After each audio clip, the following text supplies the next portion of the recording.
So here's how it started. I was at what I thought was just a casual family gathering. Nothing fancy, just food, drinks, and the usual chatter. Everyone was in good spirits. The kind of night where conversations overlapped and laughter came easy. I wasn't expecting anything dramatic. But of course, that's when it happened. In the middle of dessert, one of my closest relatives suddenly raised their glass, cleared their throat, and made an announcement. "We're so excited," they said, beaming. "And we couldn't think of anyone better to take on this honor. So we've asked them to be the godparent." And then, every single pair of eyes turned toward me. I froze, fork halfway to my mouth. My brain scrambled to process what had just been said. Godparent? To their child? When had that conversation happened? Certainly not with me. I gave a nervous laugh, assuming it was a joke. But no one else was laughing. In fact, they were clapping, nodding, smiling like it just won an award. My relative's spouse leaned in with tears in their eyes and whispered, "It means so much to us that you said yes." Except, I hadn't said yes. I hadn't even been asked. I felt my stomach drop, the room spinning just a little as realization hit. Somewhere, somehow, a decision had been made for me. And now I was being treated like the star of a play I hadn't auditioned for. This was not just a request. It was a declaration. And the worst part, saying no now, in front of everyone, would make me look like the bad guy. That was the moment the pressure began. The silence stretched longer than it should have. Everyone at the table was still clapping, grinning, raising their glasses in a half-toast, waiting for me to say something, anything, that would seal the moment. I managed a weak smile, the kind you give when you don't want to ruin the mood, but every instinct in your body is screaming. My mouth opened, but no real words came out. Just a mumbled, "Huh. Wow." They took it as agreement. My relative's spouse clapped their hands together, eyes shining. "Zay, we knew they'd be perfect for this." Another cousin leaned across the table and said, "Congrats, what an honor." And suddenly the room was filled with chatter again, everyone already moving forward as if my role as godparent had been written in stone. Meanwhile, I sat frozen, nodding here and there, trying not to look like the deer caught in headlights that I absolutely was. Inside, my thoughts were spiraling. Did I just agree? Was that enough for them to think I accepted? How do I walk this back without looking heartless? The worst part was how quickly the conversation shifted to logistics, dates for the ceremony, responsibilities of a godparent, even little jokes about how much babysitting I'd be doing. My awkward laugh was all it took for them to assume I was in on the joke part of the plan. But the truth was, my silence wasn't agreement. It was shock. Poor, stunned silence. And by the time I finally found my voice, the moment had passed. No one asked me if I was okay with it. No one gave me the space to clarify. My lack of a firm no had been translated into a resounding yes. And now, it felt like the entire family had signed off on a contract I never agreed to. And deep down, I knew it was only the beginning of the pressure. In the days after that dinner, the pressure started building fast. It wasn't just one or two comments here and there. It was constant, woven into nearly every conversation I had with my relatives. My phone buzzed with messages. "We're so glad you agreed. It really means the world to us." Another one. "Can you keep this date open for the baptism? Since you're the godparent, we'll need you there early." Every word made my stomach sink. I hadn't agreed. I hadn't even been asked properly. Yet somehow, my silence at the table had been turned into a commitment everyone else believed I'd made. At work, during lunch breaks, I caught myself staring blankly at my phone, reading and rereading their messages, trying to think of ways to correct the misunderstanding. But the more time passed, the harder it felt. With every thank you and every "we're so grateful," backing out seemed less like clarifying and more like betrayal. Family members started looping me into planning conversations too. My aunt asked if I'd like to say a few words at the ceremony. My uncle joked that I'd better start saving for all the birthday gifts. Even friends of the family began congratulating me. The assumption had spread like wildfire, and the more people who believed it, the more impossible it felt to tell the truth. At first, I tried gentle pushback. Oh, I didn't actually confirm anything. But my words were brushed off with laughter. You're too modest, they said. We know you'll be amazing. Each dismissal felt like another door slamming shut. My protests weren't taken seriously. My hesitation was seen as humility. And the more I tried to explain, the less anyone seemed willing to listen. What stung the most was how quickly my voice had been erased from a decision about my own life. In their eagerness to celebrate, my family had mistaken silence for consent, and now they were locking me into a role I never chose. The pressure wasn't just mounting, it was suffocating. It didn't take long before the congratulations turned into direct conversations, awkward ones that left me twisting in my seat. One afternoon, my cousin called just to catch up. Within minutes, the small talk vanished. So, have you thought about what kind of gift you'll get for the baptism? Godparents usually give something meaningful, you know? Maybe a gold cross or something symbolic. I stammered. Oh, I haven't really thought about it. She laughed, as if I were joking. Well, you've got time. Just make sure it's special. Everyone will be looking at you. Another time, my aunt pulled me aside after a family lunch. Her voice dropped, conspiratorial. This means a lot to them. You know, they chose you for a reason. Don't let them down. I nodded awkwardly, because what else could I do? Every time I tried to hint that I wasn't actually on board, my words were dismissed as nerves. My silence had been recast as shyness, my hesitation reframed as humility. Even my own parents got involved. One evening, my mother said, "You should be honored. Not everyone gets asked to be a godparent. It shows how much they trust you." My father added, "It's family. You don't say no to family." And that was the heart of it, wasn't it? Saying no didn't just mean declining a role. It meant letting down the people I cared about, risking their disappointment, even their anger. Each conversation tightened the noose. What should have been a simple question, "Do you want to do this?" had become an unspoken expectation, reinforced by every relative, every well-meaning word of advice. By the end of the week, I felt like I was drowning in a script someone else had written, forced to play a part, while my own voice was smothered under layers of assumption and tradition. And the more I tried to speak up, the clearer it became. Nobody actually wanted to hear my answer. If the conversations were suffocating, the guilt trips were crushing. Subtle at first, then heavier with each passing day, like weights being quietly stacked on my shoulders. It started with small comments. My aunt would sigh dramatically and say, "You know, being a godparent isn't just a role, it's a blessing. Refusing would be, well, heartbreaking." Or our cousin would joke, "What kind of person says no to a baby?" Everyone laughed, but the question lingered like a knife. Then came the emotional appeals. My relative's spouse messaged me late one night. "We couldn't imagine anyone else stepping into this role. Your family.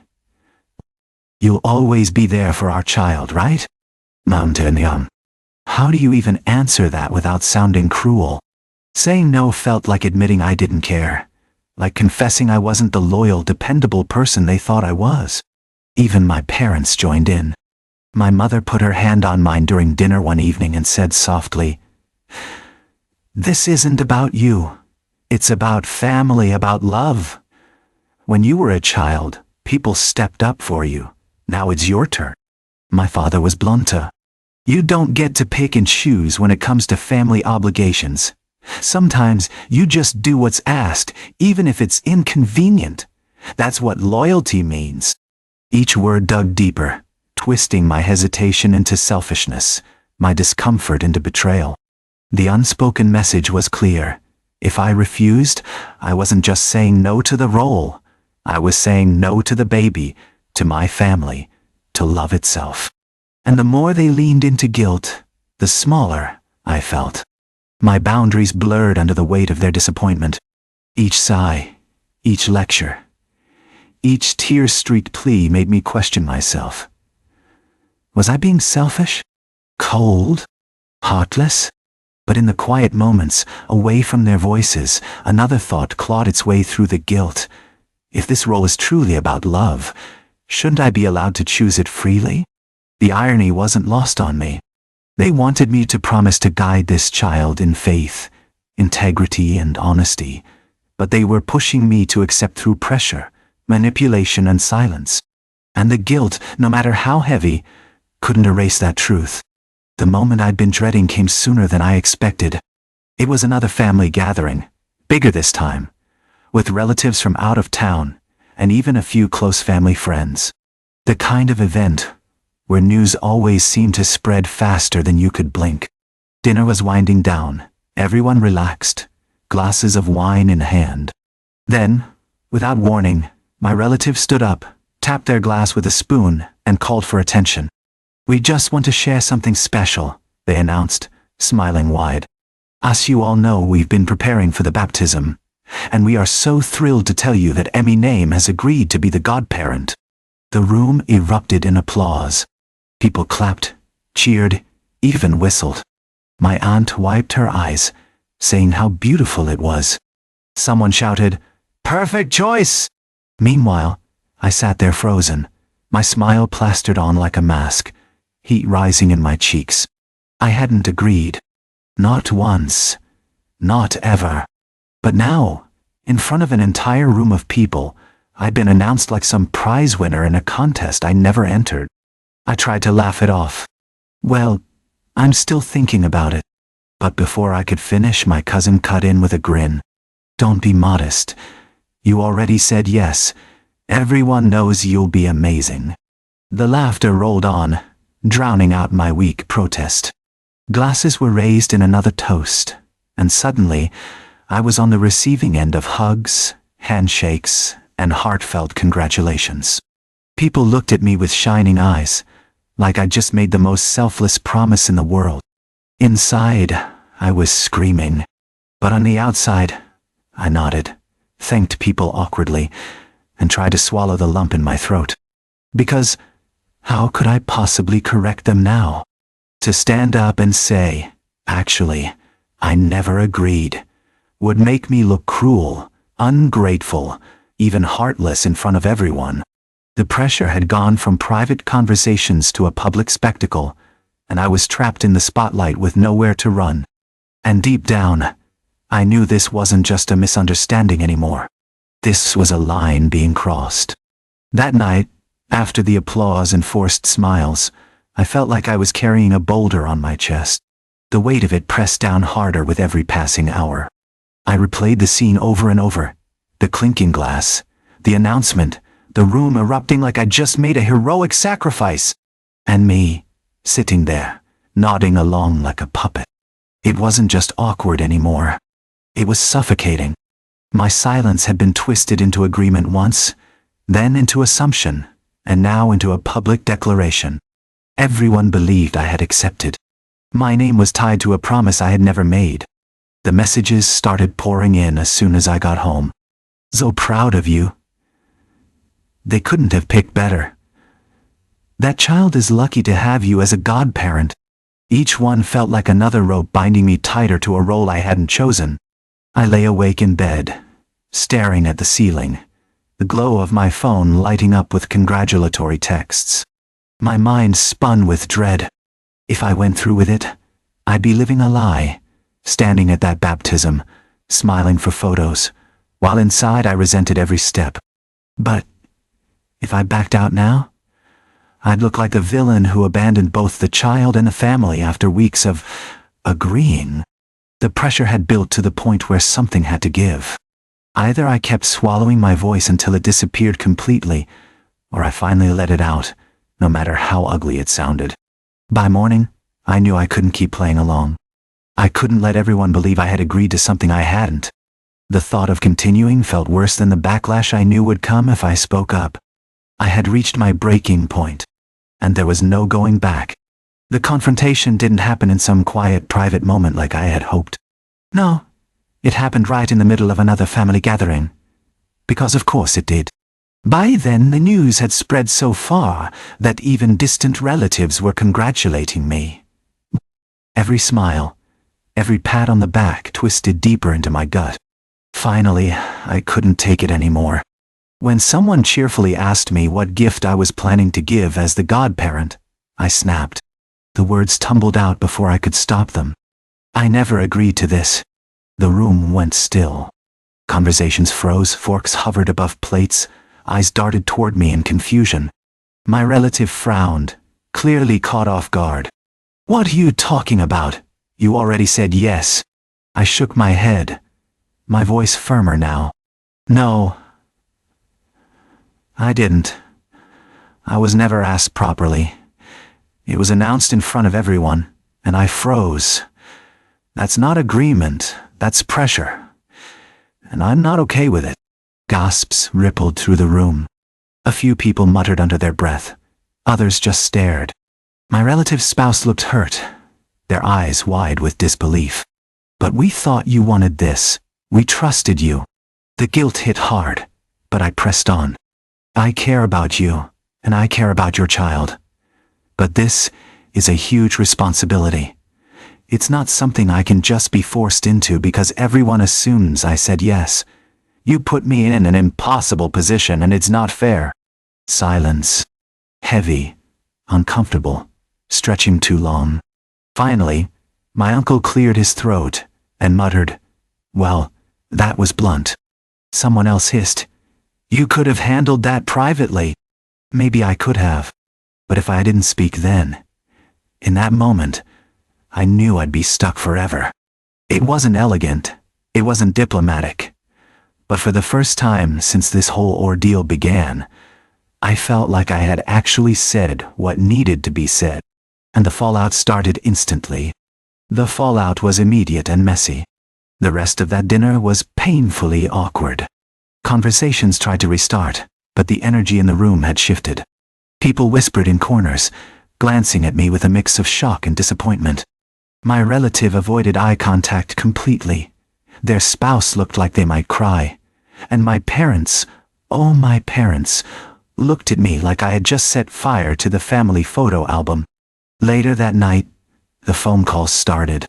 First from my mother, her voice sharp with anger. "Did you really have to embarrass us like that?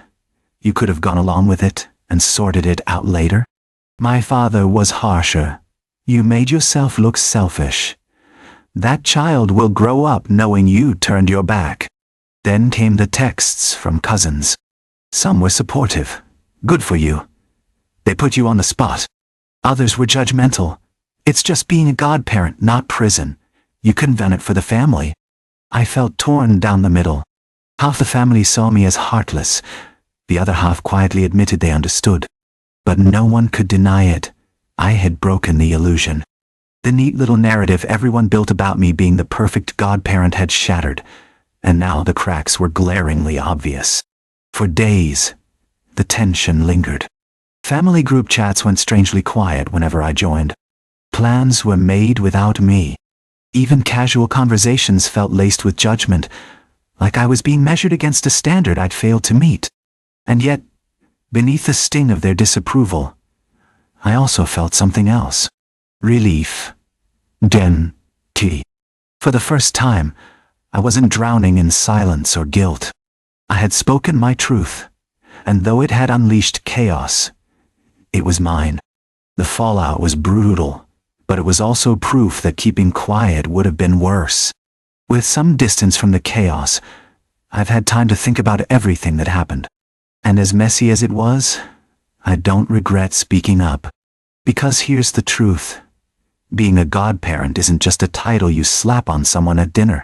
It's a lifelong commitment, a role with real meaning. If I had gone along with it out of guilt, what kind of godparent would I have been? Resentful? Half-hearted? That wouldn't have been fair to the child, and it certainly wouldn't have been fair to me. I also realized something about family dynamics. Silence can be dangerous. People will happily project what they want onto your silence, twisting it into consent, using it as justification, to push you further into roles you never chose. If you don't speak up, they'll write the story for you. And once it's written, it's almost impossible to rewrite. Was it uncomfortable to call them out publicly? Absolutely. Did it strain relationships? Without a doubt. Some relatives still look at me differently, as if I failed some unspoken test of loyalty. But others, quietly, privately, have told me they admire that I set a boundary, that they wish they'd had the courage to do the same when they were pressured into obligations they didn't want. And that's the lesson I'll carry forward. Boundaries are not cruelty. Saying no is not betrayal. If anything, it's honesty. The kind of honesty that prevents resentment from festering into something uglier later. So no, I'm not the godparent. And while that might have disappointed some people, it also freed me to step back into my life without the crushing weight of a role I never chose. In the end, the fallout was worth it, for the simple relief of knowing that the decision, finally, was mine.